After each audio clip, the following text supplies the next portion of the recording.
நான் இன்னைக்கு கொண்டு வந்திருக்க ரெசிபியை பார்த்து நீங்கள் உங்கள் குடும்பத்தில் இருக்க எல்லாருமே மிகவும் மகிழ்ச்சி அடைஞ்சிருவீங்க. ஆமாங்க, அப்படி ஒரு அருமையான ஸ்நாக்ஸ் ரெசிபி தான் நான் இன்றைக்கி கொண்டு வந்திருக்கேன்.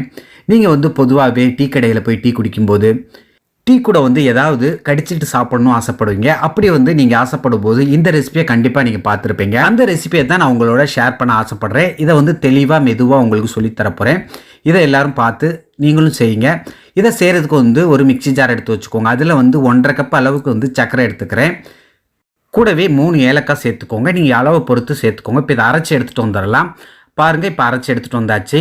இந்த அளவுக்கு நல்லா ஃபைனாக அரைச்சிக்கணும். நல்லா பொடி பண்ணி அரைச்சிக்கோங்க. அடுத்ததாக இது கூட 2 முட்டையை நான் உடச்சி ஊற்றிக்கிறேன்.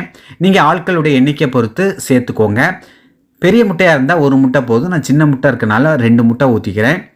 முட்டை ஊற்றிட்டு இதை இதோட நல்லா மிக்ஸ் பண்ணி எடுத்துகிட்டு வந்துடலாம். பாருங்கள், ஒரு 2 சுற்று சுற்றுனீங்கன்னா இந்த அளவுக்கு நமக்கு தேவையான பக்குவம் வந்துடும். இதுதான் பக்குவம். அடுத்ததாக ஒரு பவுல் எடுத்து வச்சுக்கோங்க. அதில் நம்ம அரைச்சி வச்சுருக்க அந்த மிக்சரை இதில் சேர்த்துருங்க. அந்த முட்டை சர்க்கரை மிக்சரை சேர்த்துட்டு அடுத்ததாக இதில் 2 கப் அளவுக்கு நான் கோதுமை மாவு சேர்த்துக்கிறேன். உங்களுக்கு மைதா மாவு இருந்தால் மைதா மாவு கூட செஞ்சுக்கலாம். கூடவே 1 கப் அளவுக்கு ரவை சேர்த்துக்கலாம். நீங்கள் வறுத்த ரவையை சேர்த்துக்கலாம், இல்லை வறுக்காத ரவை சேர்த்துக்கலாம். சேர்த்துட்டு இந்த அளவுக்கு கலந்து விட்டுருங்க. நமக்கு சப்பாத்தி மாவு பதத்துக்கு வரணும். அதனால் கூட 1 கப்பு மாவு சேர்த்துக்கோங்க. நான் கொஞ்சம் கொஞ்சமாக தான் மாவு சேர்த்துக்கிறேன். 1 டேபிள் ஸ்பூன் நெய் விட்டுட்டு இதை சப்பாத்தி மாவு பதத்துக்கு சேர்த்துக்கோங்க. உங்களுக்கு தண்ணி அதிகமாக இருந்துச்சுன்னா கூட கொஞ்சம் மாவு சேர்த்துக்கோங்க. மாவு கட்டியாக இருந்துச்சு அப்படின்னா கொஞ்சமாக தண்ணி சேர்த்து நீங்கள் கலந்துக்கோங்க. இப்போ இதை ஒரு மூடி போட்டு மூடி வச்சிடலாம். கரெக்டாக ஒரு 10 நிமிஷத்துக்கு அப்படியே ஊறட்டும். இப்போ 10 நிமிஷம் கழித்து இது ஒரு பக்கம் இருக்கட்டும். அடுத்ததாக ஒரு தட்டை எடுத்து வச்சுக்கோங்க. அதில் 1 டேபிள் ஸ்பூன் நெய் விட்டுக்கோங்க. நெய்யை எல்லா பக்கமும் நல்லா தடவி விட்டுருங்க. அந்த தட்டில் ஓரங்களில் எல்லா பக்கமும் அந்த நெய் படணும். இந்த அளவுக்கு தடவி விட்டோன்னே நம்ம அடுத்ததாக ஊற வச்சுருக்க அந்த மாவை இதில் இடம் சேர்த்துட்டு நல்லா அழுத்தி விடுங்க. அதை அந்த தட்டு நிறையா நிரப்பி வர்ற மாதிரி இந்த அளவுக்கு அழுத்தி விட்டுக்கோங்க. அழுத்தி விட்டுட்டு இந்த மாதிரி ஒரு கத்தி வச்சு நீங்கள் டைமண்ட் ஷேப்பில் நீங்கள் கட் பண்ணிக்கோங்க. நான் சொல்லித்தரக்கூடிய பக்குவம் மிகவும் எளிமையானது. இது பிகினர்ஸ், பேச்சுலர்ஸ், இன்னும் குடும்பத்தில் இருக்கக்கூடியவங்களுக்கு பயனுள்ளதாக இருக்கும். பாருங்கள், நான் டைமண்ட் ஷேப்பில் கட் பண்ணிக்கிறேன். இதே பக்குவத்தில் நீங்களும் கட் பண்ணிக்கோங்க. இப்போ கட் பண்ணதை ஒவ்வொன்றையும் தனித்தனியாக எடுத்துடலாம். பாருங்கள், இந்த மாதிரி தனியாக பேத்து எடுத்துக்கோங்க. எப்படி இருக்குன்னு பாருங்கள்.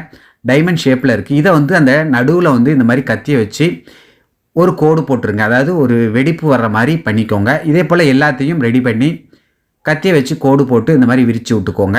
இப்போ எல்லா துண்டுகளையும் நல்லா வெட்டு போட்டாச்சு. அடுத்ததாக அடுப்பில் ஒரு கடாயை வச்சுட்டு அதில் ஆயில் 3/4 அளவு சேர்த்துக்கோங்க. ஆயில் நல்லா சூடானதும் நம்ம வெட்டி வச்சுருக்க அந்த வெட்டுக்கக்கூடிய துண்டுகளை மெதுவாக சேர்த்துக்கோங்க. நீங்கள் ஆயிலுடைய அளவை பொறுத்து, அதாவது அந்த சட்டியோட அளவை பொறுத்து எண்ணிக்கையில் சேர்த்துக்கோங்க.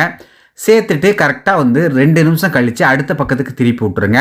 நீங்கள் சேர்க்கும்போது அடுப்பை ஹையில் வச்சுக்கோங்க. சேர்த்த பிறகு அதாவது ஆயில் நல்லா சூடாக இருக்கும். சேர்த்த பிறகு மீடியம் ஃப்ளேமில் வச்சு அந்த வெட்டுக்கேக்கு மெதுவாக வேக வச்சு எடுத்துக்கோங்க. இப்போ இந்த அளவுக்கு பொன்னிறமாக வந்த பிறகு நம்ம எடுத்துக்கலாம். இதுதான் பக்குவம். இப்போ நம்ம போட்ட ஃபஸ்ட்டு பேட்சை எடுத்துட்டோம். இதே போல் அடுத்து இருக்கக்கூடிய 2வது பேட்சையும் 1 by 1 போட்டு எடுத்துக்கோங்க. மொதல் பேட்சுக்கு என்ன டைமிங் கொடுத்தோமோ அதே பக்குவத்தில் 2வது பேட்சுக்கும் நீங்கள் டைம் கொடுத்து வேக வச்சு எடுத்துக்கோங்க. இதை ஹையில் வச்சிங்கன்னா 2 பக்கம் மொறுன்னு இருக்கும், உள் பக்கம் வெந்திருக்காது. அதனால் லோ ஃப்ளேமில் வச்சு இந்த மாதிரி பக்குவத்தில் கலர் வந்த உடனே மெதுவாக வேக வச்சு எடுத்துக்கோங்க. இந்த கேக்கை எங்கள் பகுதியில் வெட்டு கேக்குன்னு சொல்லுவாங்க. சில இடங்களில் ஆட்டுக்கால்னு சொல்லுவாங்க. உங்கள் பகுதியில் என்னென்ன பேர் சொல்கிறாங்க அப்படிங்கிறத கமெண்ட் பாக்ஸில் தெரியப்படுத்துங்க.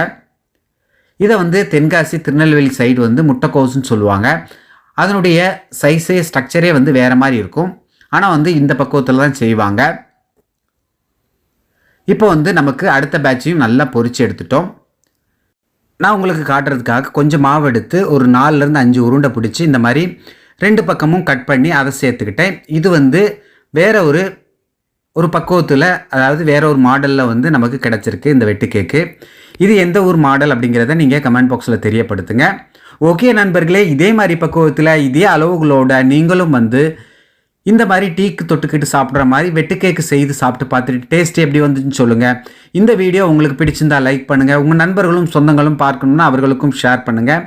மறக்காமல் நம்ம சேனலை சப்ஸ்கிரைப் பண்ணாதவங்க சப்ஸ்கிரைப் பண்ணிக்கோங்க, ஃபாலோ பண்ணாதவங்க ஃபாலோ பண்ணிக்கோங்க. ஓகே நண்பர்களே, எல்லாரும் பாதுகாப்பாக இருங்க. இதே போன்று அடுத்து ஒரு அருமையான வீடியோவில் சந்திக்கிறேன். Take care, bye bye, thank you.